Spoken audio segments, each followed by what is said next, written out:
एक कार जिसको आप जब मर्जी जाके ले लो, एक रॉयल्स रॉयस जिसको आपको लेने के लिए अपना नाम लिखवाना पड़ता है, फिर वो आपको चेक करते हैं, आपका स्टेटस देखते हैं, फिर देते हैं। पैसे की तो बात ही नहीं है, चेक करेंगे आपको। और ऐसी कारें भी आप जाओ और पैसा है तो ले लो, वो आपको क्रिश्चियनिटी में रॉयल्स रॉयस बनाएगा, आपको क्रिश्चियनिटी की रॉयल्स।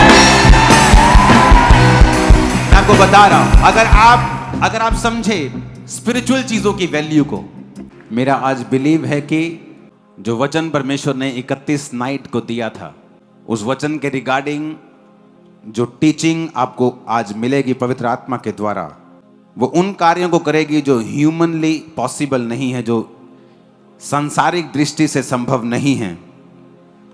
चाहे वो आपकी लाइफ में कर्जा हो, चाहे वो आपकी लाइफ की बीमारी हो, चाहे वो स्पिरिचुअल हो, चाहे वो फिजिकल हो, आप जिस भी कंडीशन में हैं, इस वर्ड को सुनने के बाद परमेश्वर आपको एक बीज देगा और वो बीज एक पेड़ बनेगा जो आपको निकाल ले जाएगा इम्पॉसिबल सिचुएशन से। जस्ट आपको सुनना है और इस शैतान की परवाह नहीं करनी है। इस साल सुपरनैचुरल मैनिफेस्टेशन मैंने आपको 31 को ही बोल दिया था। मैंने आपको 31 को बोला था कि वो होगा जो पहले कभी नहीं हुआ। तो ये परमेश्वर की प्रेजेंस है, उसकी हुजूरी है चर्च में, और शैतान के लिए ये बिल्कुल अनबेरेबल है, उसके लिए सहन करना मुश्किल है। परमेश्वर ने जब भी आपको बाइबल में कोई इंस्ट्रक्शन दी है, जैसे उसने पौलुस के द्वारा कहा कि पवित्र आत्मा से परिपूर्ण होते जाओ, दाखरस के मतवाले मत बनो, क्योंकि दाखरस आपकी स्पिरिट को शेक करता है। एक चूहा आदमी भी दलेर हो जाता है। तो परमेश्वर ने कहा वो दलेरी जो दाखरस देता है, वो फेक दलेरी, वो कुछ समय की। अगर तुम दाखरस पीते रहोगे तो पवित्र आत्मा तुम्हें वो दलेरी नहीं देगा जो सदा की है। इसीलिए जब पतरस और पौलुस ने एक लंगड़े को चंगा किया, पतरस और यूहन्ना ने एक लंगड़े को चंगा किया, तो लोगों ने कहा क्या ये अनपढ़ और साधारण मनुष्य नहीं है जो हमारे बीच में रहते हैं, मछली का काम करता है, कोई कारपेंटर है, कोई इलेक्ट्रिशियन है। आज के समय का आप लगा लो, उस समय तो बिजली नहीं होती थी।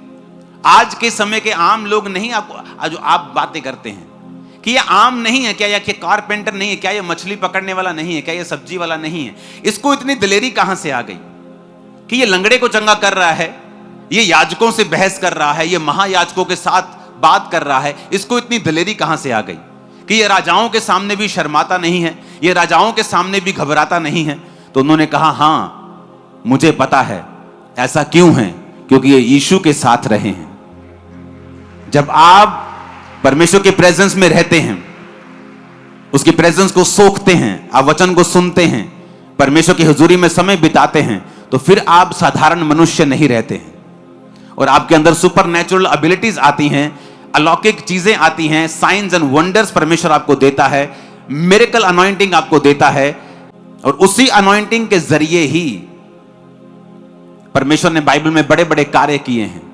कई बार आप अपने रिश्तेदारों से भीख मांगते कि आपको इस सिचुएशन से निकाल लो, आप निकाल सकते हो मुझे इस सिचुएशन से, वो नहीं निकालते हैं। आप अपने दोस्तों को बोलते हो, आप अपने रिश्तेदारों को बोलते हो, आप अपने क्लोज रिलेटिव्स को बोलते हो, कईयों में ताकत नहीं होती निकालने की, कई तो निकालने वाली चीजें नहीं होती, कईयों के पास तो एबिलिटी नहीं होती, कई तो ह्यूमनली इंसान के लिए पॉसिबल नहीं होता, जिसके लिए होता भी है वो निकालता नहीं है ताकि आप परमेश्वर की ओर देख सकें।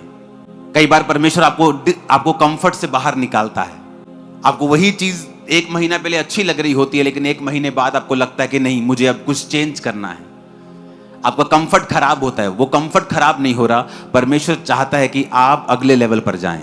दाऊद को 16 साल की उम्र में राजा बनने का मसा अगर दे दिया गया, क्योंकि वो टीन एज था, 15, 16, 13, 14, 19, 18 इतने गई था। लिखा उसके मुंह पर लाली झलकती थी, वो बच्चों के समान सुंदर था। उसको जब मसा किया गया, क्यों परमेश्वर ने 30 साल की उम्र में उसे एक गोत्र का राजा बनाया और 37.5 साल की उम्र में सभी 12 गोत्रों का राजा बनाया, जिसका वायदा परमेश्वर ने उससे किया था। क्योंकि जब तक आपके पास वो ग्रेस नहीं है कि वो प्रोफेटिक वर्ड जो परमेश्वर ने आपके विषय में बोला है वो पूरा हो सके, तब तक आपको वो ग्रेस हासिल करने के लिए लगातार फाइट करनी होती है और परमेश्वर के संग चलना होता है। अगर परमेश्वर ने आपको कहा है कि मैं तुझे एक बड़ी चर्च दूंगा और आप बड़ी चर्च के जैसा अनॉइंटिंग और उसके जैसा कैरेक्टर और ग्रेस को नहीं पाते हैं परमेश्वर से, तब तक वो भविष्यवाणी हवा में ही लटकती रहती है। जब परमेश्वर आपसे वायदा करता है मैं तुझे कर्जे से आजाद करूंगा, मैं तुझे फाइनेंशियली ब्लेस करूंगा, तब हमें यह देखना है कि प्रभु की इच्छा है कि वो हमें फाइनेंशियली ब्लेस करना चाहता है। नेक्स्ट काम हमारा होता है टाइथ देना, हमें बीज बोना, जहां भी परमेश्वर के मिशनरी काम हैं वहां पर अपना हिस्सा देना। जब आप प्रोफेटिक वर्ड को पा लेते हैं, इसलिए पौलुस ने कहा तिमुथियुस को कि जो भविष्यवाणियां तेरे विषय में की गई हैं उनके अनुसार तू अच्छी लड़ाई को लड़। इसका मतलब भविष्यवाणियां अपने आप पूरी नहीं होती, उनके अनुसार फिर हमें लड़ाई लड़नी पड़ती है। अगर मुझे फाइनेंशियली ब्लेस होना है तो मुझे देखना होता है कि इस साल मेरे बीज मेरे पुराने साल के बीजों से कहीं अधिक होंगे। अगर मुझे आत्मा में बढ़ना है, मुझे देखना है कि मेरी प्रार्थना में मेक श्योर करूंगा कि 2025 से ज्यादा हो, मेरी डेडिकेशन 2025 से भी ज्यादा हो। नहीं तो वो सारी भविष्यवाणियां हवा में ही लटकी रहती हैं, वो कैंसिल नहीं होती, वो आपके रिस्पॉन्स का इंतजार कर रही होती हैं कि जो परमेश्वर ने आपके विषय में कहा है वो हवा में लटका रहेगा, लेट हो जाएगा जब तक आप उसके विषय में फाइट नहीं करेंगे। परमेश्वर ने कहा अब्राहम को कि 400 वर्ष के बीतने के बाद मैं अपनी प्रजा को छुड़ा के लेके जाऊंगा। तो वो कंफर्टेबल, तो उन्हें लगता था कि 400 साल जब हो जाएंगे तो परमेश्वर हमें छुड़ा लेगा। अभी तो 398 साल हुए हैं। जब 400 हो गए, 405 हो गए, 410 हो गए, वो भाई साहब परमेश्वर ने कहा है छुड़ा के लेके जाऊंगा, लेकिन तुम्हारा रोल ये था कि तुम प्रार्थना करते, तुम जाते और प्रभु से कहते कि परमेश्वर तेरे वचन में लिखा है, तूने कहा था कि तू हमें आजाद करेगा। उन्होंने प्रार्थना नहीं की तो परमेश्वर ने मुसीबतें डालनी शुरू की, राजा उनको तंग करने लगा। वो कंफर्ट से बाहर आए तो फिर प्रेयर करनी शुरू की और 430 साल के बाद परमेश्वर ने उन्हें आजाद किया। भविष्यवाणी 400 साल की थी, 430 की नहीं, क्योंकि आप, बाइबल कहती है कि अपनी भविष्यवाणी को लेट कर सकते हो। जो योजना परमेश्वर की आपकी लाइफ में है उसे डिले कर सकते हो। बहुत सी ऐसी प्रचार के मैंने देखे जिनको परमेश्वर ने कहा था तुम मैरिज मत करना, लेकिन जब ऐसा लड़का मिला जो आत्मिक था, उन्हें लगा कि ये भी आत्मिक है, मैं भी आत्मिक हूं, हम दोनों मिलकर प्रभु का ही काम करेंगे, हम तो ऐसा करेंगे वैसा करेंगे। अपने मन को मनाने की कोशिश की, शादी कर ली, परमेश्वर ने यूज करना बंद कर दिया। चर्च में जाती थी, प्रचार करती थी, लेकिन परमेश्वर ने वैसा कभी इस्तेमाल नहीं किया जब तक उसने वो नहीं किया जो प्रभु चाहता था। भविष्यवाणियां आपके विषय में की गई हैं, बाइबल कहती है उनके अनुसार तू अच्छी लड़ाई को लड़, तू फाइट कर। अगर तू फाइट नहीं करेगा तो परमेश्वर उन योजनाओं को पूरा नहीं कर पाएगा तेरी लाइफ में। मेरा बिलीव है कि आज आप जो वचन सुनेंगे आपकी लाइफ को सेम नहीं रहने देगा। और याद रखो परमेश्वर ने कहा है कि इस साल आप सुपरनैचुरल मैनिफेस्टेशन को देखोगे। ऐसी मैनिफेस्टेशन होंगी, शैतान एकदम से जाहिर हो जाएगा, बिल्कुल। लोगों को सपने आएंगे परमेश्वर के, अन्य जाति लोगों को परमेश्वर के सपने आएंगे, एंजल्स दिखाई देंगे। एक टेस्टिमनी को हम सुनेंगे। अपोस्टल जी, इस बहन का नाम अंजलि है और साथ में इनके मदर इन लॉ हैं और ये कलन और गुरदासपुर के रहने वाले हैं। इनकी मैरिज अक्टूबर 2019 में हुई थी। उसके बाद जब इन्होंने बेबी का सोचा तो ये प्रेगनेंसी नहीं कंसीव कर पा रहे थे। जो इनका पीरियड साइकिल था वो बिगड़ चुका था, 1.5-2 महीने बाद पीरियड्स आते थे, दवाइयाँ खाई तभी पीरियड आते थे, तो इसकी वजह से इनकी प्रॉब्लम बढ़ती जा रही थी। पापा जी ने मेरे ते ली हैंड की 25/6/2023 च ली हैंड की। फिर मैं घर चली गई। पापा जी ने जो सिर ते हाथ रखा मैं एकदम डिग गई, मेरा शरीर एकदम हौला हो गया, मैं एकदम जिदा मैं ठीक हो गई हाँ। फिर मैं जो घर गई हाँ, मैं 18 तरीक ਨੂੰ मैं डॉक्टर को गई हाँ। फिर मैं IVF करवाया उन्होंने को, पर उन्होंने मेरे पैसे ले हैंड कराਉਣ ਤੋਂ ਪਹਿਲਾਂ ਜਿਹੜਾ ਸੈਕੰਡ IVF ਹੋਣਾ ਸੀ ਉਹਦੇ ਲਈ ਤੁਸੀਂ ਬੁੱਕਡ ਸੀਗੇ ਤੁਸੀਂ? ਹਾਂਜੀ, ਡਾਕਟਰ ਨੇ ਤੁਹਾਨੂੰ ਬੁੱਕ ਕਰਕੇ ਡੇਟ ਦਿੱਤੀ ਹੋਈ ਸੀ ਕਿ ले हैंड तो पहला कि सेकंड ਤੁਹਾਡਾ ਹੁਣ IVF ਅਸੀਂ ਕਰਨਾ ਹਾਂਜੀ ਤੇ ਤੁਸੀਂ ਹੁਣ ਆ ਜਾਈਓ। ਫਿਰ ਹਾਂਜੀ ਜੂਨ ਦੇ ਵਿੱਚ ਤੁਸੀਂ ਪ੍ਰਾਰਥਨਾ ਜਿਹੜੀ ਕਰਵਾਈ ਔਰ ਜੁਲਾਈ 2023 ਦੇ ਵਿੱਚ IVF ਕਰਵਾਉਣ ਵਾਸਤੇ ਤੁਸੀਂ ਹਸਪੀਟਲ ਗਏ। ਹਾਂਜੀ ਪਾਪਾ ਜੀ, ਮੇਰੀ ਮੰਮੀ ਕਹਿੰਦੇ ਨਹੀਂ ਤੂੰ ਨਾ ਪਹਿਲਾਂ IVF ਨਹੀਂ ਕਰਵਾਉਣਾ, ਸਟਾਰਟ ਨਹੀਂ ਕਰਾਉਣਾ ਪ੍ਰੋਸੈਸ, ਪਹਿਲਾਂ ਟੈਸਟ ਕਰਾ ਤੂੰ, ਪਹਿਲਾਂ ਤੂੰ ਟੈਸਟ ਕਰਾ। ਫਿਰ ਉਹਨਾਂ ਨੇ ਮੇਰਾ ਅਲਟਰਾਸਾਊਂਡ ਕੀਤਾ, ਪਰ ਡਾਕਟਰ ਨੂੰ ਪਤਾ ਲੱਗ ਗਿਆ ਸੀ ਵੀ ਇਹ ਪ੍ਰੈਗਨੈਂਟ ਆ। ਪਾਪਾ ਜੀ ਫਿਰ ਨਾ यूरिन टेस्ट करवाया तो यूरिन टेस्ट में मेरे हस्बैंड कहते तू ना प्रेग्नेंट आ। मैं एकदम शॉक हो गई। जब परमेश्वर आपको देता है ना, उसकी एक निशानियां होती हैं कि नेचुरली ये पॉसिबल नहीं है, इसकी बॉडी वो कंसीव करने के लिए नेचुरली तैयार नहीं है। मेडिकली बताओ क्या था, तो मेडिकली सब टेस्ट मौजूद हैं, सब स्कैनिंग्स मौजूद हैं, ऑपरेशन हुआ, सब कुछ हुआ, इंजेक्शंस लगते रहे, कोई प्रेगनेंसी नहीं। जब नहीं हुई तो लास्ट होप होती है IUI के बाद, फिर लास्ट टू लास्ट होप होती है IVF, उसके ऊपर कुछ नहीं होता। वो भी करवा के देख लिए, वो फेल थे। सेकंड आईवीएफ के लिए बुक थे, लेकिन जब ले हैंड हुआ उसके बाद जब टेस्ट करवाया वो पॉजिटिव निकला। उसके बाद टेस्टिमनी सुनना क्या हुआ। और अपोस्टल जी उसके बाद जब 6 मंथ तक इनकी प्रेगनेंसी अच्छी चलती रही और 7th मंथ में प्रेगनेंसी में जब लेबर पेन इनको अचानक से स्टार्ट हो गई, तो हॉस्पिटल जब लेकर गए तो डॉक्टर ने इमरजेंसी डिलीवरी करने को बोला। और जब डिलीवरी हुई तो प्री मैच्योर बेबी जो था, बेबी बॉय पैदा हुआ। और बेबी को उस समय कितने ग्राम का बेबी था आपका जब पैदा हुआ? 1200 ग्राम ਦਾ ਸੀ। इमेजिन। अब आप कहेंगे ऐसा क्यों जब परमेश्वर ने दिया? यही निशानी है कि ये परमेश्वर ने दिया। क्यों? मैं बताता हूं क्यों। सुनो, जब आपकी बॉडी नेचुरली तैयार नहीं है कंसीव करने के लिए, और आपकी लाइफ में सडनली आप जब चर्च में आते हैं, आपकी स्पिरिचुअल लाइफ जब ग्रो करती है, आप एक तरह का एक रास्ता ओपन कर देते हैं। आपको पता है कि लोगों को लगता है कि स्पिरिचुअली मतलब कि ये बेवकूफ लोगों का काम है। आपको नहीं पता, जब आप स्पिरिचुअली ग्रो करते हैं, हेवन का वो वे ओपन होता है आपको छूने के लिए। इसीलिए जब चर्च में आप लोग आते हो, आपकी लाइफ में कोई प्रॉब्लम होती है, आपको बोला जाता है टेस्टिमनी सुनो, वचन को सुनो। आपको स्पिरिचुअली ग्रो करना है ताकि आपके लाइफ में जो वे है, जो रास्ता है, जो खुदा का दरवाजा है, वो खुले और परमेश्वर आपको छुए। अब प्रभु ने छू लिया। सेकंड आईवीएफ के लिए पैसे दिए हुए हैं, सब बुक्ड है। जस्ट टेस्ट करवाया तो पॉजिटिव आया, पॉजिटिव टेस्ट कराया तो प्रेगनेंसी निकली। अब प्रेगनेंसी जब हुई तो लेबर पेन स्टार्ट हुई। शैतान जब आपको देखता है कि इसने परमेश्वर की ओर से कुछ पाया है, वो उसको फाइट करता है। और 1200 ग्राम का, ये 1200 ग्राम मेरे हाथ में पकड़ा होगा सिर्फ, जस्ट इसका ये कवर वगैरह मिला के 1200 ग्राम का बेबी हुआ। लंग्स नहीं बने थे, इसके प्रॉपर नहीं बने थे, कोई गारंटी डॉक्टर्स नहीं दे रहे थे। हाँ जी बाबा। अपोस्टल जी ने एएनएम हॉस्पिटल प्रेयर लाइन के ऊपर बच्चे की प्रेयर रिक्वेस्ट को सेंड किया।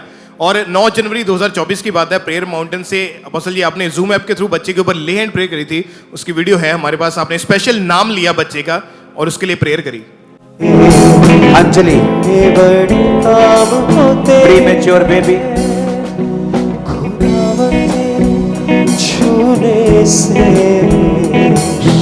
अपने हाथों को उठा। सब लोग, सब गेस्ट अपने हाथों को उठाओ इस बच्चे के लिए। जीसस, आप लाइफ देने वाले खुदा हैं। आपके घर में कोई मौत नहीं है। इस बच्चे को भी आपने बनाया है, प्रीमेच्योर नहीं, आज से ये मैच्योर बेबी हो इन जीसस में। इसके सारे अंग बराबर हो जाए राइट नाउ। चर्च में आए टेस्टिमनी को देने के लिए खुदावंद, in the mighty name of Jesus, आमीन। हो जाए बरकत हमारी। पहले शैतान होने नहीं दे रहा था, जब हो गया तो वो कहता वापस लेके जाऊंगा। सुनो, जिस जीसस ने पहले दिया था, अगर उसी जीसस के पास रहेंगे तो वो छीनने नहीं देगा। मेरे को नहीं पता कि ये प्रोफेटिक बेबी है, ये कैसे हुआ। मेरे सामने जस्ट मेरे को ये भी नहीं पता होता आज कौन है प्रेयर के लिए, प्रेयर लाइन में कौन है जो जूम पे आज आएगा, मेरे को कुछ नहीं पता। वो जस्ट लगा के रखते, मैं आता हूं, जिस पे आत्मा कहता है मैं उसको छूता जाता हूं, बाकी को बोलता हूं अपने हाथ उठाओ, परमेश्वर आपको छू रहा है। That's it. मुझे थोड़ी पता ये चर्च से मिला है या प्रभु से मिला है। ये चर्च के लोगों को भी अवेयर होना पड़ता है कि जब शैतान ने अटैक किया तो मुझे उसी जगह वापस जाना है और उसी अनॉइंटिंग के नीचे जाना है जिसने मुझे छुड़ाया था। अब इमेजिन करो, एक सिस्टर को पहले हार्मोन्स प्रॉब्लम होती है, पीरियड प्रॉब्लम्स होती हैं, उसके बाद चेक करवाया जाता तो हर जगह रसौलियां, ओवरीज में रसौलियां, ट्यूब्स ब्लॉक हैं, यूट्रस में एक जड़ वाली मांस वाली रसौली है, ऑपरेशंस होते हैं, ट्यूब्स खुलती हैं, कुछ नहीं हुआ। अच्छा, दवाई इंजेक्शन लगा देते हैं, 4 साल इंजेक्शन लगते हैं, कुछ नहीं हुआ। आईयू कराई के देखो, कुछ नहीं हुआ। आईवीएफ करा के देखो, कुछ नहीं हुआ। अब सेकंड आईवीएफ के लिए पैसे दिए हुए हैं, बुक्ड हैं, लेकिन 25 जून को ले हैंड हो जाता है। जब जुलाई में जाके चेकिंग होती है तो मालूम पड़ता है आप प्रेग्नेंट हैं। डॉक्टर हैरान है, वाइफ रो रही है। डॉक्टर्स खुदा की ओर से हैं, लेकिन जब परमेश्वर ठान ले कि आपको कुछ दिखाना है कि जो कोई नहीं कर सकता उसे मैं कर सकता हूं, जब आप फाइट करेंगे अपनी टेस्टिमनी के लिए, परमेश्वर आपको देगा। जब आप स्पिरिचुअल चीजों के लिए अपने आप को ओपन करते रहेंगे और पुश करते रहेंगे अपने को स्पिरिचुअल लाइफ में आगे बढ़ने के लिए, क्योंकि ये आसान नहीं है। जिस शैतान ने लोगों को पकड़ा होता है वो कहता है ये मेरा शरीर है, मैं इसको छोड़ के नहीं जाऊंगा। लेकिन ये आपका काम होता है पुश करते रहना अपने आप को स्पिरिचुअल लाइफ की और अपने आप को धक्का मारते रहना, और सडनली एक दिन आप डिलीवर हो जाएंगे। जो रास्ते आपके बंद हो चुके हैं इस सिस्टर की तरह, वो सब रास्ते आज इस अनॉइंटिंग के नीचे ओपन हो रहे, फेवर आपको मिले। यीशु मसीह के सामर्थ्य नाम में आमीन हो जाए आशीष हमारी। जब आपकी लाइफ के ऊपर ग्रेस आएगी, आप वैल्यूएबल हो जाएंगे। एक कार जिसको आप जब मर्जी जाकर ले लो, एक रॉयल्स रॉयस जिसको आपको लेने के लिए अपना नाम लिखवाना पड़ता है, फिर वो आपको चेक करते हैं, आपका स्टेटस देखते हैं, फिर देते हैं। पैसे की तो बात ही नहीं है, चेक करेंगे आपको। और ऐसी कारें भी आप जाओ और पैसा है तो ले लो, वो आपको क्रिश्चियनिटी में रॉयल्स रॉयस बनाएगा, आपको क्रिश्चियनिटी की रॉयल्स। मैं आपको बता रहा हूं, अगर आप समझे स्पिरिचुअल चीजों की वैल्यू को, इसकी टेस्टिमनी है कि मैं चर्च में आई, मेरा फेथ बढ़ा। होता क्या है, जब आपका फेथ बढ़ता है आप परमेश्वर की चीजें करना शुरू करते हैं, आप प्रार्थना करना शुरू करते हैं, आप दूसरी चीजों से दूर होना शुरू होते हैं, आप शैतानी कामों से मन फिराना शुरू करते हैं, धीरे धीरे आप परमेश्वर की ओर बढ़ना शुरू होते हैं। और ये रास्ता है, जब आप स्पिरिचुअली लाइफ में ग्रो करते हैं, सडनली हेवन आपके लिए ओपन होता है। अगर आपको देखना है सुपरनैचुरल मैनिफेस्टेशंस, अगर आपको देखना है कि कुछ अलौकिक हो, कुछ जबरदस्त मेरी लाइफ है, मेरी सेवकाई में हो, जितनी प्रार्थना कर सकते हो करना इस साल, क्योंकि हमें वो हासिल करना है जो परमेश्वर ने कहा है कि इस साल तुम सुपरनैचुरली बढ़ोगे। वो तुम्हें नजर आएगा कि कुछ हो रहा है जो पहले कभी नहीं हुआ।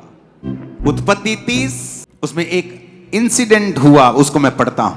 उसने कहा मैं तुझे क्या दूं? याकूब ने कहा तू मुझे कुछ ना दे, मेरे लिए काम कर, मैं तेरी भेड़ बकरियों को चराऊंगा और उनकी रक्षा करूंगा।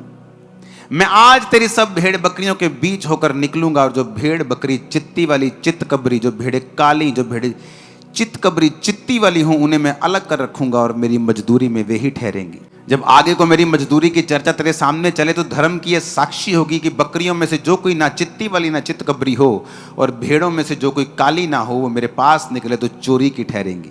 तब लाबान ने कहा तेरे कहने के अनुसार हो, और उसने उसी दिन धारी वाले और चित्तकबरे बकरों और सब चित्ती वाली और चित्तकबरी बकरियों और उनमें से जो कुछ जिनमें कुछ उजलापन था उनको और सब काली भेड़ों को अलग करके अपने पुत्रों के हाथ सौंप दिया।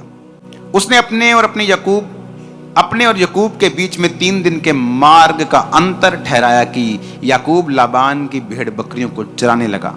तब छीली हुई छड़ियों को भेड़ बकरियों के सामने उनके पानी पीने के कठौती में खड़ा किया, और जब वो पानी पीने के लिए आई तब गर्भवती हो गई। छड़ियों के सामने गर्भवती होकर भेड़ बकरियां धारी वाले, चित्ती वाले और चित्तकबरे बच्चे जनी। तब याकूब ने भेड़ों के बच्चों को अलग अलग किया और लाबान की भेड़ बकरियों के मुंह को चित्ती वाली और सब काले बकरों की ओर कर दिया, और अपने झुंडों को उनसे अलग रखा और लाबान की भेड़ बकरियों से मिलने ना दिया।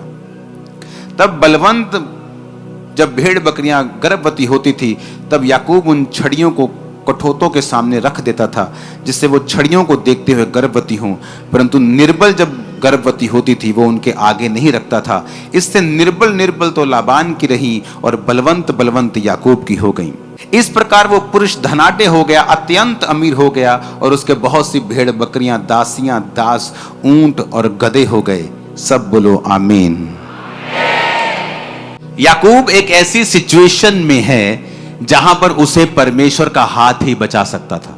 लव मैरिज का चक्कर पहले उसने डाल लिया, जो उसका बाप आराम से शादी की और खुदा ने उसकी औरत को भेजा और वो ब्लेस्ड मैरिज में रहे। अपने बाप की गवाही को फॉलो ना करके लव मैरिज को लाइन को फॉलो करने लगा और 7 साल अपनी वाइफ के लिए सेवा की। जब 7 साल बाद भी उसकी बड़ी बहन उसको मिली और 7 साल फिर उसने अपनी वाइफ के लिए फिर सेवा की, और फिर जब जाने लगा तो 7 साल भेड़ बकरियों को फिर चराया, और फिर अभी भी उसका जो ससुर था उसको जाने नहीं देना चाहता था। अगर वो जाता तो अब उसकी फैमिली टूटती, उसकी वाइफ्स मानती चाहे ना मानती, उसे कुछ पता नहीं था।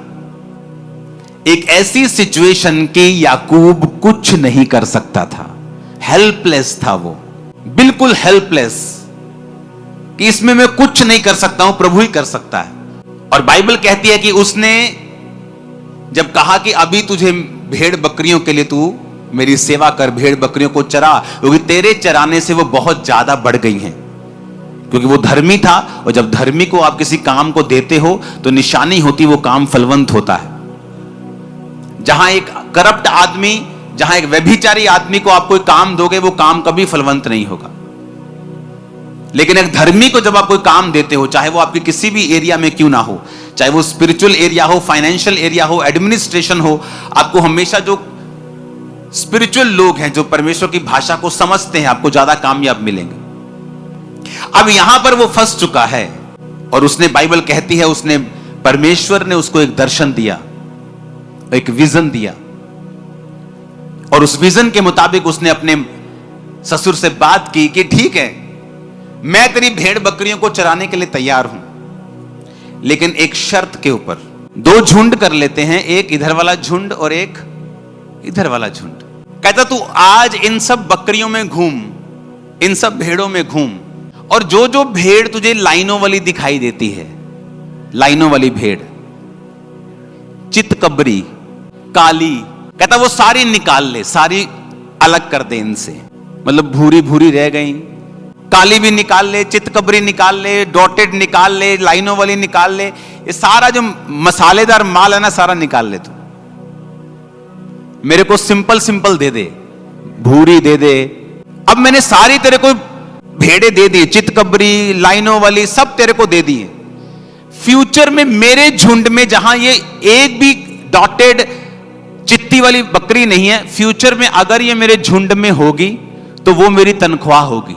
उसके मामा ने सोचा, उसके ससुर ने सोचा कि ये तो बेवकूफ है, बकरी पूरी, ओदा घर वाला पूरा, ते न्याणे चितकबरे कित्थों होने। तो उसने कहा कि ठीक है, अगर जितने चितकबरी, लाइनों वाले, धारी वाले बच्चे तेरे में होंगे, वो तेरी तनख्वाह। कहता ठीक है। उसने 3 दिन का अंतर ठहराया कि अगर तू यहां चराएगा, मेरी धारी वाली तेरी भेड़ मिक्स ना हो जाए तुझ में, तो मेरे बच्चे 3 दिन के मार्ग में चराएंगे। तू यहां चराएगा जलंधर में, तो मैं लुधियाने में चराऊंगा। उसने कहा ठीक है, सौदा हो गया सब। याकूब ने एक दर्शन देखा। उसने दर्शन देखा कि जो बकरियां गर्भवती हो रही हैं, वो चित्तीदार बच्चों को पैदा कर रही हैं। अब उसने क्या किया, पानी वाली जगह के ऊपर बादाम और 3 वृक्षों को छील के उनको चित्तीदार बना दिया। और जब बाइबल कहती है कि जब कोई मजबूत भेड़, जब कोई बलवंत भेड़ गर्भवती होती थी, तो वो पानी पीने उनको वहां लेके आता था जहां बादाम की और सब पेड़ों की छड़ियां छीली हुई हैं। जब कमजोर गर्भवती होती थी, वो उनको, छड़ियों को उनके सामने नहीं रखता था। परमेश्वर ने याकूब को बताया कि जो इंसानों से इम्पॉसिबल है, मैं उसे कंप्लीट करूंगा। जब मजबूत मजबूत गर्भवती होती थी, तो उनको वो सामने रखता था, और वो जब बच्चे पैदा करती थी, वो धारी वाले होते थे, उनका डीएनए चेंज होता था। सुनो, अब जब बच्चे पैदा होने लगे, मजबूत मजबूत बच्चे याकूब के बढ़ने लगे। जब दिन बीतते गए, साल बीतते गए, याकूब एक अमीर इंसान बन गया, और परमेश्वर ने उसको छुड़ाया। सुनो, एक लड़की बिगड़ गई, मां क्रिश्चियन, इतना बिगड़ गई कि अपने पिता के दोस्तों के साथ और अपने भाई के दोस्तों के साथ भी वो गलत थी। घर में लड़ाई हुई, घर छोड़ के चली गई। मां गई पास्टर के पास, और पास्टर को बोला, पास्टर जी प्रार्थना करो मेरी बेटी मर जाए, क्योंकि मेरी बेटी हमारे लिए एक बेइज्जती का कारण बन चुकी है, प्रेयर करो मर जाए। उसने कहा तू ऐसा क्यों कह रही है? उसने कहा प्रार्थना करो ये मर जाए, हमारे लिए मर चुकी है, वो घर नहीं आती, हमने निकाल दिया, मर जाए वो। उसने कहा चल मेरे सामने बैठ। वो बैठी, और उसने कहा एक दर्शन देख कि तेरी बेटी सफेद कपड़ों में है और वो प्रचार कर रही है, और एक दर्शन देख और प्रार्थना कर। सुनो, वो रोज दर्शन देखने लगी कि मेरी बेटी व्हाइट कपड़ों में है और प्रचार कर रही है, व्हाइट कपड़ों में है और प्रचार कर रही है। एक दोपहर को दरवाजे पे कोई नॉक करता है, उसकी बेटी अंदर आती है, और जैसे ही मां दरवाजा खोलती है, वो उसके लिए प्रार्थना कर रही थी, तो वो उसको गले लगा लेती है, और वो रोने लग जाती है, और वो कहती है कि मैं गाड़ी के नीचे आके सुसाइड करने जा रही थी, मेरे अंदर से आवाज आई कि अपनी मां को मिल एक बार। तो जब मैं आ रही थी मुझे यह था कि अगर मेरी मां ने मुझे स्वीकार नहीं किया तो मैं सुसाइड कर लूंगी। लेकिन जब वो अंदर आई, उसकी मां प्रार्थना कर रही थी विजन के साथ, दर्शन देखते हुए। आपको जो चाहिए फ्यूचर में, अपने दर्शन को फिट कर लो, और जब आप प्रार्थना में बैठते हो परमेश्वर को बोलो, प्रभु ऐसा होने दे जो मैं देख रहा हूं। आपको शायद मालूम नहीं है, ऐसा करने की पावर ऑलरेडी आपके अंदर है। ये पावर ऑलरेडी आपके अंदर है ऑलरेडी। आप कहां जाना चाहते हैं, कैसी सेवकाई चाहते हैं? मैं जैसी सेवकाई को देखता था दर्शन में और गैर भाषाएं बोलता था, वैसी कुछ ही महीनों में मेरे सामने होती थी। एग्जैक्ट, बिल्कुल वैसा ही वैसा। जितने लोग मैं दर्शन में देखता था और प्रेयर करता था वैसा होता था। क्योंकि जब मैं ये जगत पैदा नहीं हुआ था, हम परमेश्वर की इमेजिनेशन में थे। हम ओरिजिनल नहीं थे। कहां थे? परमेश्वर के विजन में थे। हम असली तो नहीं थे। कहां थे? परमेश्वर के विजन में थे।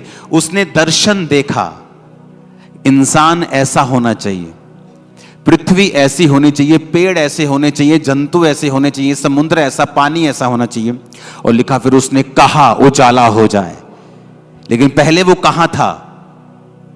उसके विचारों में, उसके दर्शन में। आप चाहते हैं आप हेल्दी रहें, आप चाहते हैं कि आपकी लाइफ में मिरेकल हो, दर्शन देखो, विजन देखो। आपके पास बेबी नहीं है, विजन देखो कि आप बेबी को खिला रहे हैं, बेबी आपके पास है, आप प्रेयर कर रहे हैं, आप गैर भाषा बोल रहे हैं, आप विजन देख रहे हैं। उसने कहा तू अपने कामों को यहोवा पर डाल दे, वो तेरी कल्पनाओं को क्या करेगा? सिद्ध करेगा। तेरी कल्पनाएं, तेरी कल्पनाएं, तेरी इमेजिनेशन। यानी एक क्रिश्चियन व्यक्ति के पास पावर है अपनी इमेजिनेशन को रियलिटी में बदलने के लिए। और वहां पे सेंस नहीं चलती। अब सेंस क्या है? ब्राउन गोट है, ब्राउन ही उसका हस्बैंड है, और बेबी चित्ती वाले पैदा हो रहे, धारी वाले पैदा हो रहे, चितकबरे पैदा हो रहे। पहले तो उसके ससुर से बेवकूफ है। अब भेड़ वाइट है, सब वाइट हैं, तो बच्चे कैसे काले चिट्टे पैदा हो जाएंगे? लेकिन उसने कुछ देखा था। जलंधर में मैं गया एक जगह, तब मेरे पास 50-60 लोग आते थे, और मैं साउंड वाले के पास गया। जलंधर में बहुत बड़ा साउंड बनाने वाला आदमी। मैंने कहा मुझे साउंड चाहिए। कहता कितने? मैं कहा हजारों लोगों के लिए। कितने का आएगा? इतने लाख का। मैंने कहा अगर लोग इतने हो जाएं तो साउंड कैसे चलाते हो तुम लोग? ऐसे चलाते हैं। आपके पास कितने लोग आते हैं? मैं 50 लोग आते हैं। आप लाखों के बारे में क्यों पूछ रहे हो? क्योंकि वो कहां थे? यहां इमेजिनेशन में। और मुझे अंदर से मालूम था कि ये होगा, ऐसा होगा। अपने कामों को यहोवा पर डाल दो, तुम्हारी कल्पनाएं। अब उसने बैरियर नहीं लगाया कि बेटा 50,000 से ज्यादा कल्पना मत करना। कहा उसने मुझसे कहा कि 2 लाख से ज्यादा चर्च की कल्पना मत करना? नहीं कहा। हम परमेश्वर के बच्चे होने के बावजूद भी अपनी कल्पनाओं और इमेजिनेशन को बड़ा नहीं करते हैं। हम बड़ा नहीं सोचते हैं, बड़ी सोच के मुताबिक प्रार्थना नहीं करते हैं। उसने इम्पॉसिबल किया। देखो, उन भेड़ों के सामने उसने छील के रख दी छड़ियां।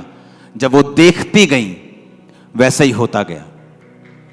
इमेजिन करो आप क्या हुआ होगा उस समय कि पवित्र आत्मा ने कैसे जो भेड़ें उन छड़ियों को देखती रही होंगी, अंदर परमेश्वर ने डीएनए चेंज कर दिया। देखो, सोचो, आज की साइंस के पास पावर नहीं है ऐसा करने की। अगर वो एक आध के साथ करेंगे तो मिलियन डॉलर लगता है 2000 की भेड़ में, कि तुम कर भी लोगे। 2000 की भेड़ है तो 9 करोड़ तुम ऊपर लगा दोगे उसके। और परमेश्वर एक भेड़ को फ्री में कर रहा है, सिंगल भेड़ को।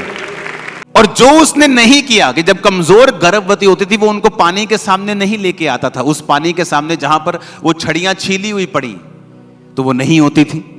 आपके पास पावर है बाहर आने की। परमेश्वर की प्रेजेंस में बैठो, विजन्स को देखो, दर्शनों को देखो, अपने माइंड को उसको चौड़ा करो, थोड़ा उसे बड़ा करो, उसे परमेश्वर को समझो, उसने आपको पावर दी है इमेजिन करने की, और उसे पूरा करने की ताकत भी पवित्र आत्मा के द्वारा उसने आपको दी है। अगर आप भी नहीं देखेंगे, अगर आप भी नहीं एक्सपेक्ट करेंगे, तो परमेश्वर कैसे करेगा? उसने आपको पावर दी है, उसने आपको इमेजिनेशन की पावर दी है। आप परमेश्वर की प्रेजेंस में बैठे हैं, आप इमेजिन कर रहे हैं, परमेश्वर मैं ये दर्शन देख रहा हूं, मैं ये विजन देख रहा हूं। आप बैप्टाइज हैं, आपने प्रार्थना की है, आप टाइदर्स हैं, आप पूरी तरह से परमेश्वर में चल रहे हैं, अपने आप को पूरी तरह से परमेश्वर के हाथों में आपने सौंप दिया है, अपने कामों को परमेश्वर पे डाल दिया है। कोई कंडीशन नहीं है तू चंगा करेगा तो मैं आऊंगा, नहीं करेगा, सब कुछ आपने परमेश्वर के हाथों में सौंप दिया है, अपने कामों को यहोवा पर डाल दिया है। उसने कहा तेरी कल्पनाओं को मैं सिद्ध कर दूंगा, जो तेरी कल्पना में है, जो तेरी इमेजिनेशन में है, मैं उसे सामने रख दूंगा। आपको रिजेक्ट किया गया, आपकी बेइज्जती की गई, इमेजिन करो कि दुनिया आपकी इज्जत करेगी। इमेजिन करो, एक्सपेक्ट करो, सोचो, उन दर्शनों में उनको रखो, देखो फिर क्या होता है। इमेजिन किया, कर्म भी किया। मैंने इमेजिन किया, जब इमेजिन किया, प्रार्थना की, उस हिसाब से मैंने कर्म भी किया। एक दिन प्रार्थना करते वक्त, आज से 17-18 साल या 15 साल की ये बात होगी, प्रेयर करते हुए परमेश्वर का आत्मा मुझे दिखा रहा है कि इस जगह को तू बड़ा कर, एक्सपेंड कर, और मैं विजन देख रहा हूं परमेश्वर ऐसा कर रहा है और मेरी लाइफ में ऐसा हो रहा है। और सडनली मैं उठा और रात के 3-4 बजे मैंने अपनी टीम को बुला लिया। मैंने कहा मुझे ये टेंट डबल चाहिए। कहते ये बांस बड़े करने पड़ेंगे, गर्मी है, ये करना पड़ेगा, वो। मैंने कहा कुछ भी करो, ये करो। महीनों में हम डबल होते थे, महीनों में, जस्ट मंथ्स, बूम। जब वो आपकी स्पिरिट में आ गई, एक बार आपने स्पिरिट में कैच कर लिया उसको, और संसारिक व्यक्ति इसको कैच नहीं कर सकता क्योंकि उसकी आत्मिक आंखें बंद हैं। आप बहुत टीवी देखते हैं, आप बहुत ज्यादा मोबाइल के साथ जुड़े हुए हैं, आप माफ नहीं कर सकते, आप लोगों की बातें करते हैं, आप बहुत चुगलीखोर हैं। परमेश्वर आपको इमेजिनेशन नहीं देता, वो आपको देता ही नहीं है, वो चीज आपकी स्पिरिट में आती नहीं है। आप पाप में हैं, व्यभिचार में हैं, वो आपको खोलता ही नहीं है, वो उस जगह आपको पहुंचने ही नहीं देता है। क्योंकि जो दर्शन भी आपको आते हैं वो भी परमेश्वर के द्वारा प्री प्लान्ड होते हैं। जिस काम के लिए परमेश्वर ने आपको चुना होता है, वचन कहता है जिस काम को करने के लिए तुम रचे गए हो, जो परमेश्वर ने जगत की उत्पत्ति से पहले ठहराया हुआ है कि तुम ये काम करोगे। ये भी तुम्हें बता दूं, अगर जो आज मैं ये काम कर रहा हूं, ये जगत की उत्पत्ति से पहले ठहराए गए थे, मैं करूंगा। मैं उसे कैच कैसे करूंगा? स्पिरिट में आके। जो स्पिरिचुअल चीजें हैं, मैं आत्मा में चलूंगा तो मैं उसे कैच करूंगा, परमेश्वर ने मेरे लिए क्या रखा है। जब मेरे को वो कैच हो जाता है कि प्रभु ने मेरे लिए ये रखा है, उसके अनुसार मैं प्रार्थना करता हूं। प्रार्थना करने के बाद उसके अनुसार कदमों को उठाता हूं और रियलिटी मेरे सामने होती है। आप एक बिजनेस की आशीष मांग रहे हैं, फाइनेंशियल आशीष मांग रहे हैं, अपनी चर्च की बढ़ोतरी मांग रहे हैं, प्रभु आपको दर्शन देता है, लेकिन आपका बोना 0 है, वो दर्शन कामयाब नहीं होगा। आपकी प्रेयर लाइफ कम है, आप नहीं उन चीजों को पा पाएंगे, क्योंकि उन दर्शनों को हासिल करने के बाद आपको प्रैक्टिकल कदम उठाने होते हैं कि वो दर्शन पूरे हो सकें। मैं अपने स्पिरिचुअल फादर के पास, उन्होंने कहा तुझे आज डिसाइपल के साथ जाना है और प्रेयर करनी है। मैंने कहा ठीक है जी। मैं चला तो गया, मैं खुद भी प्रेयर बड़ी करता था, 6-7 घंटे रोज की प्रेयर थी, लेकिन भाई साहब जो मैंने वहां किया वो मैंने पहले कभी नहीं किया था। हम अंदर गए, किसी ने कुछ खाया नहीं, जस्ट पानी वगैरह पिया, और हर 2 घंटे के बाद हम आधा घंटा घूम घूम के प्रेयर कर रहे हैं। चलो दिन में तो हो जाता है, आधा घंटा प्रेयर की मेरे को 6-6 घंटे करने की आदत है, चल जाएगा, लेकिन जब रात होती है तो आप सो नहीं सकते। फिर रात को आपको वही पैटर्न में 2 घंटे 1.5 घंटा रेस्ट करनी है, फिर प्रेयर करनी, 2 घंटे रेस्ट, फिर प्रेयर। कुछ खाना नहीं, आपको 2 टाइम वो एक कोल्ड ड्रिंक छोटी सी या पानी पी लो देते थे, 2 टाइम, सुबह और शाम को 5 बजे। तो वो भी किसी की इच्छा होती थी कि वो नहीं पीता, वो सिर्फ पानी ही पीता था। लेकिन 24 घंटे बाद जब हम उस प्रार्थना के कमरे से बाहर निकलते थे, एक होता है कि वचन से जानना कि आप शैतान को डांटोगे वो भाग जाएगा, एक होता है कि आपको प्रैक्टिकली पता होता है कि तेरी ऐसी की तैसी शैतान तू आ जाओ, आपको महसूस हो रहा होता है। आप लगातार घंटों प्रार्थना करो रोज, जो आप बाइबल में पढ़ते हो ना, आप उसे फील करने लग जाओगे रियलिटी में। अदरवाइज आप बाइबल में जो पढ़ते हो, आप पढ़ोगे, विश्वास भी करोगे, लेकिन आपको फील नहीं होगा प्रैक्टिकली।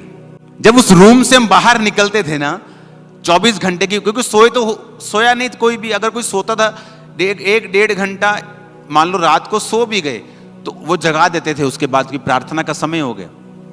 तो बॉडी आपकी ऐसा कच्ची बॉडी होती थी बिल्कुल, कि क्या सो भी नहीं पा रहे हैं, प्रेयर पे प्रेयर, प्रेयर पे प्रेयर। फिर ये नहीं कि रात है वो आराम से प्रेयर करेंगे, रात को तो और तेज चल चल के पूरी वर्शिप के दौरान इंग्लिश में वर्शिप करते। लेकिन जब आप अपने शरीर को मारते हो, आप फिर फील करते हो कि जो अथॉरिटी परमेश्वर ने बाइबल में शैतान के ऊपर मुझे दी है, आप उसे फील करने लगोगे। फीलिंग कैसी होती है आपको मालूम होगा कि अच्छा ये है अथॉरिटी अंदर से। वो फिजिकल दलेरी नहीं होगी, आत्मिक दलेरी आपके अंदर होगी। आपको पता होगा कि शैतान की आप मुंडी घुमा सकते हो। ये 2-2.5 घंटे वाली प्रार्थना का काम नहीं है। यह है जब आपका शरीर भी आपको बताने लग जाए कि हाँ भाई आज तुमने प्रेयर की है। क्या मैं फ्लाइट में होता हूं 9 घंटे वर्शिप, थक गया, मैं सीरियसली कह रहा हूं, मैं थक गया 9 घंटे लगातार वर्शिप प्रेयर गाने। कितनी बार मैंने वो कान वाला रिचार्ज कर, मैं कभी भी एयरपोर्ट यूज नहीं करता हूं, जो कानों में लगते हैं, एयरपोर्ट ही बोलते हैं, एयरपोर्ट जो भी, कभी मैं यूज नहीं करता हूं कानों को बचा के, यहां भी साउंड सुनना होता है मुझे। लेकिन सिर्फ प्लेन में उसे मैं यूज करता हूं, जब भी प्लेन में होता हूं मुझे यूज करना पड़ता है 9 घंटे। लेकिन जब आप अगले दिन संडे चर्च में आते हैं, आपको बोलने की जरूरत नहीं। तो क्रिश्चियनिटी जो है वो प्रैक्टिकल है। आपको पता है कि शैतान है, आपको पता है परमेश्वर बीमारियों को चंगा करता है, लेकिन अगर आप प्रैक्टिकल देखना चाहते हो, आपको वैसी लाइफ अपनानी पड़ेगी। शैतान आपको तंग करता है, बैठ जाओ रोज 6 घंटे प्रेयर में, बैठो रोज, अपने शरीर को तोड़ो जरा प्रार्थना में, घुटनों पे बैठ के करो प्रेयर, छोड़ो संसारिक चीजों को, प्रार्थना में लग जाओ। मैं आपको बता रहा हूं, आप इतने स्पिरिचुअली गर्म हो जाएंगे कि उस मक्खी का आपके ऊपर बैठना पॉसिबल नहीं होगा। क्यों बैठा वो आपके ऊपर? जब बर्नल ठंडा है तो मक्खी बैठेगी, जब गैस खत्म कर दी, गैस बंद कर दी, मक्खी बैठेगी। आप उसे गर्म कर दो, मक्खी की औकात नहीं है बैठने की। आप स्पिरिचुअल लाइफ में गर्म हो जाओ, पाप को साइड पे कर दो, प्रार्थना करनी शुरू कर दो, आग में भरना शुरू।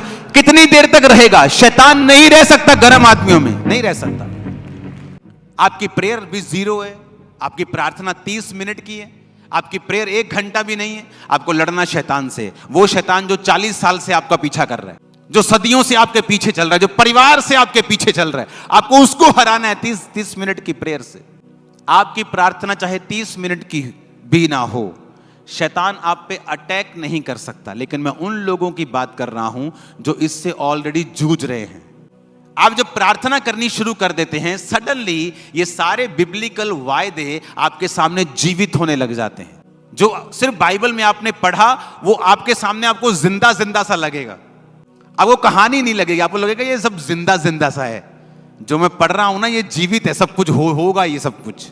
मैं नहीं जानता आप समझ पा रहे हैं कि नहीं समझ पा रहे, लेकिन वो तभी होगा जब आप इस पोजीशन में होंगे कि आपने अपने आप को पूरी तरह से समर्पित कर दिया परमेश्वर के सामने। सडनली आपके विजन चेंज हो जाएंगे, आपकी सोच बदल जाएगी, आपका डर खत्म हो जाएगा, शैतान का जो अटैक है वो खत्म हो जाएगा। आपको मालूम होना शुरू हो जाएगा कि हाँ वाकई में ही जो मैंने पढ़ा है, जो मैंने सुना है, वो वाकई में होता है। आपको अंदर से महसूस होगी ये चीज। सबसे बड़ी फाइट आपकी शैतान से नहीं है, आपके शरीर से है, उसके बाद फिर शैतान से। जिस दिन आपने शरीर वाली फाइट जीत ली, आप शैतान वाली उसी दिन जीत जाओगे। ये फाइट शरीर से है आपकी। जब शरीर जीत लिया, शैतान को पता है ये आदमी बिना शरीर को जीते मुझे कमांड कर रहा है। उसे पता है आपकी स्पिरिचुअल लाइफ क्या है। जिस दिन आप शरीर जीत लोगे, शैतान को जीत लोगे, वो आपको निकम्मा लगेगा, छोटा लगेगा, बौना लगेगा। इस मंगलवार को 5 बजे शाम को प्रेयर स्टार्ट करते हैं। मीटिंग चाहे हम ऑनलाइन लेट करें, लेकिन 5 बजे प्रेयर स्टार्ट करते हैं, ओके? सुबह खत्म करेंगे। बैठो जरा, आ जाओ, देखेंगे क्या होता है। आमीन। आपको मालूम होगा प्रैक्टिकली, अच्छा जीवित लगेगा आपको सारा माहौल। अब वही दिक्कत आपको डर नहीं लगेगा, वही समस्या आपको डर नहीं लगेगा, क्योंकि आपने प्रेयर लाइफ को इंप्रूव किया है। अपने हाथों को उठाओ, खुदा से कहो आज मुझे पवित्र आत्मा से भरना है और एक ऐसा जीवन पाना है जो पूरी तरह से आत्मिक हो। मेरी प्रार्थना है कि हर दुष्ट आत्मा, हर बीमारी वो आपकी बॉडी को छोड़ के जाती रहेगी।